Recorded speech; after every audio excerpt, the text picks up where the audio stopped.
Rectangle marking ടൂളിൻ്റെയും elliptical marking ടൂളിൻ്റെയും വിവിധ തരത്തിലുള്ള സെലക്ഷനുകളാണ് നമ്മളിതുവരെ നോക്കിയിരുന്നത്. ഇനി ഈ സെലക്ഷൻ കൊണ്ടുള്ള ഒന്ന് രണ്ട് ഉപയോഗങ്ങൾ, അതായത് അതിൻ്റെ ആപ്ലിക്കേഷൻസ് ഒന്ന് രണ്ടെണ്ണം സാന്ദർഭികമായിട്ട് പറയുകയാണ്. അതിനുശേഷം നമ്മൾ സെലക്ഷൻ വീണ്ടും തുടരുന്നതാണ്. സെലക്ഷൻ ചെയ്ത് നമ്മൾ അപ്ലൈ ചെയ്യുന്ന എന്തെങ്കിലും ഇഫക്റ്റുകൾ, ഇപ്പോൾ കളർ കൊടുക്കൽ, അതുപോലെ തന്നെ മറ്റെന്തെങ്കിലും ഇഫക്റ്റുകൾ ചെയ്യുന്നതെല്ലാം സെലക്ഷനകത്താണ് അത് ബാധിക്കുക. സെലക്ഷൻ ഇല്ലാത്ത ഭാഗത്തെ അത് ബാധിക്കുന്നില്ല. എന്നുകൊണ്ട് തന്നെ നമ്മുടെ ചിത്രത്തിന് എഡിറ്റ് ചെയ്യുന്നതിന് വളരെ കാര്യക്ഷമമായിട്ട് നിയന്ത്രിക്കാനായിട്ട് നമുക്ക് സാധിക്കും. ഉദാഹരണമായിട്ട് ഈ കാണുന്ന ചിത്രത്തിന് ഒരു ബോർഡർ കൊടുക്കണമെന്ന് കരുതുക. ഒരു ബോർഡർ, ഒരു ഔട്ട്സൈഡ് ബോർഡർ കൊടുക്കണമെന്ന്. അങ്ങനെ ആവുമ്പോൾ നമ്മൾ ഈ ബോർഡർ രൂപത്തിലുള്ള ഒരു സെലക്ഷൻ വേണ്ടി വരും. ഇതിനായിട്ട് നോർമലി ഞാനൊരു ഇവിടെ നിർത്തിക്കൊണ്ട് ഒരു റെക്ടാങ്കിൾ മാർക്കിംഗ് ടൂൾ കൊണ്ട് ഒരു സെലക്ഷൻ കൊടുക്കുകയാണ്. ഇതെവിടെ ഇങ്ങനെ.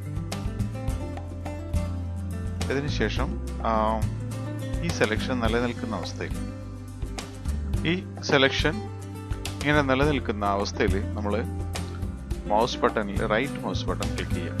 ഇവിടെ സെലക്ട് ഇൻവേഴ്സ് എന്ന് പറഞ്ഞിട്ടുള്ള ഒരു ഓപ്ഷൻ കാണാം. സെലക്ട് ഇൻവേഴ്സ് എന്ന് പറഞ്ഞാൽ നിലവിലുള്ള സെലക്ഷനെ മറിക്കുന്ന ഒരു സംവിധാനമാണ്. ഇപ്പോൾ സെലക്ഷനിൽ ഇല്ലാത്ത സ്ഥലത്തേക്ക് സെലക്ഷനെ കൊണ്ടുപോകുന്നതിനെയാണ് സെലക്ട് ഇൻവേഴ്സ് എന്ന് പറയുന്നത്. ഇപ്പോൾ നമ്മുടെ സെലക്ഷൻ നിൽക്കുന്നത് ചിത്രം കവർ ചെയ്ത് നിൽക്കുന്ന ആണ് ഈ എന്താ പറയുക സെലക്ഷനകത്താണ് ഇപ്പോൾ ചിത്രം നിലനിൽക്കുന്നത്. അപ്പോൾ ഈ സെലക്ട് ഇൻവേഴ്സ് കൊടുത്തു കഴിഞ്ഞിട്ടുണ്ടെങ്കിൽ സെലക്ഷന് പുറത്തായിരിക്കും എന്താ പറയുക ചിത്രം നിലനിൽക്കുന്നത്. ഇപ്പോൾ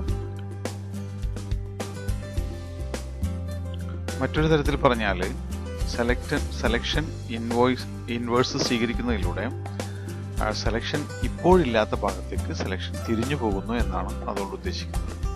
അപ്പോൾ നമ്മളൊരു ബോർഡർ ഉണ്ടാകാനുള്ള ഉദ്ദേശത്തിൽ ഈ സെലക്ട് ഇൻവേഴ്സ് കൊടുത്തു കഴിഞ്ഞിട്ടുണ്ടെങ്കിൽ നിലവിലുള്ള സെലക്ഷൻ പാർട്ട് ചിത്രം ഒഴിച്ചുള്ള ഭാഗമായി മാറി.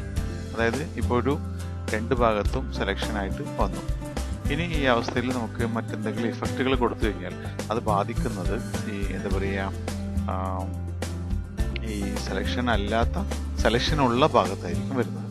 ഉദാഹരണമായിട്ട് ഞാനൊരു ഗ്രേഡിയന്റ് ടൂൾ ഉപയോഗിച്ചുകൊണ്ട് ഇവിടെ ഇങ്ങനെ ഡ്രാഗ് ചെയ്തപ്പോൾ ആ സെലക്ഷനകത്തായിട്ട് എന്താ പറയുക ഗ്രേഡിയന്റ് ടൂള് അപ്ലൈ ആയി. അതുപോലെ തന്നെ മറ്റെന്ത് ടൂള് നമ്മൾ ഉപയോഗിക്കണമെങ്കിലും, കളറിംഗ് ടൂളുകൾ എന്ത് ടൂൾ ഉപയോഗിക്കണമെങ്കിലും സെലക്ഷൻ ഉള്ളിടത്തോളം കാലം അത് സെലക്ഷനുള്ളിൽ മാത്രമാണ് വരുന്നത്. ഇപ്പോൾ സെലക്ഷൻ ഞാൻ ഒഴിവാക്കിയതിന് ശേഷം ഗ്രാഡിയന്റ് ടൂൾ ഉപയോഗിക്കുമ്പോൾ ഗ്രാഡിയന്റ് ടൂള് മൊത്തമായിട്ട് ചിത്രത്തെ ബാധിച്ചിരിക്കുന്നതായിട്ട് കാണാനായിട്ട് സാധിക്കും.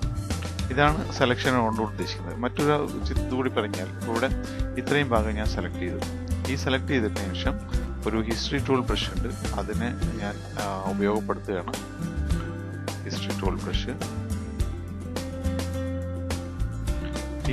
ബ്രഷിനെ കുറിച്ചിട്ടൊക്കെ വിശദമായിട്ട് പിന്നീട് പറയുന്നുണ്ട്. പക്ഷെ മനസ്സിലാക്കേണ്ടത് വെച്ചാൽ ഈ ബ്രഷ് ടൂൾ ഉപയോഗിക്കുമ്പോൾ നമ്മൾ ഈ സെലക്ഷൻ അകത്ത് മാത്രമാണ് ഈ ടൂള് പ്രയോഗം വരുന്നിരിക്കുന്നത്.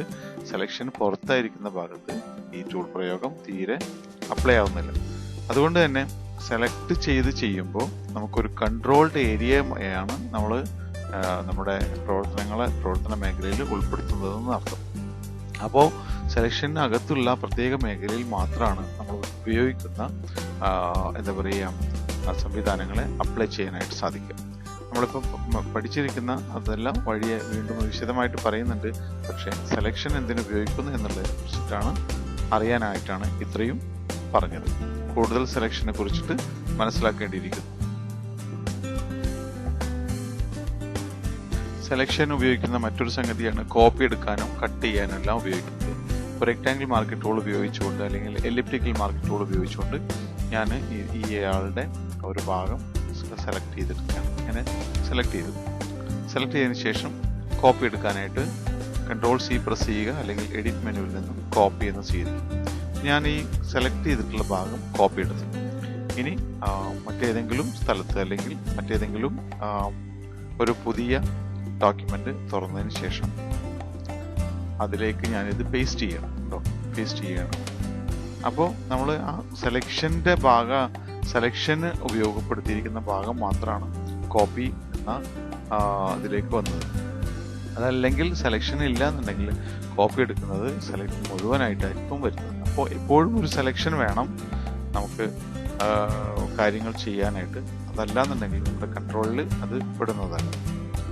അപ്പോൾ ഇനി അടുത്തത് കട്ട് ചെയ്യണമെന്നുണ്ടെങ്കിൽ ഇപ്പോൾ ഈ ഭാഗം കട്ട് ചെയ്ത് കളയണമെങ്കിൽ അതേപോലെ തന്നെ സെലക്ട് ചെയ്തതിന് ശേഷം കട്ട് കൊടുക്കുക. അപ്പോൾ ആ ഭാഗം അവിടുന്ന് കട്ട് ചെയ്ത് പോയി. മറ്റു ഭാഗങ്ങൾക്കൊന്നും പ്രശ്നമില്ല.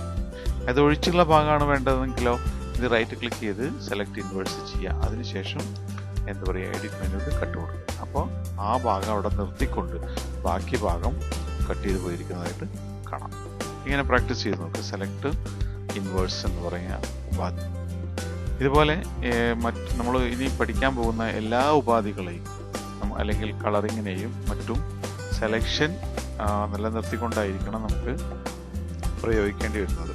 അതുകൊണ്ട് തന്നെ സെലക്ഷൻ്റെ വിവിധ മോഡുകളെയും വിവിധ തലങ്ങളെയും വിവിധ തരത്തിലുള്ള സാധ്യതകളെയും കൂടി നമ്മൾ പരിശോധിച്ചിരിക്കണം. ഇതിൽ സെലക്ഷനെ സംബന്ധിക്കുന്ന കാര്യങ്ങൾക്ക് വളരെയധികം ഉപയോഗപ്പെടുത്താവുന്ന ബട്ടണുകളാണ് new selection, addition, subtraction and intersection എന്ന് പറയുന്ന ഈ സെക്ഷൻ. ഇത് വളരെയധികം പരമപ്രാധാന്യത്തോടു കൂടിയിട്ട് തന്നെ നന്നായി മനസ്സിലാക്കിയിട്ട് വേണം ഫോട്ടോഷോപ്പിനെ സമീപിക്കാൻ.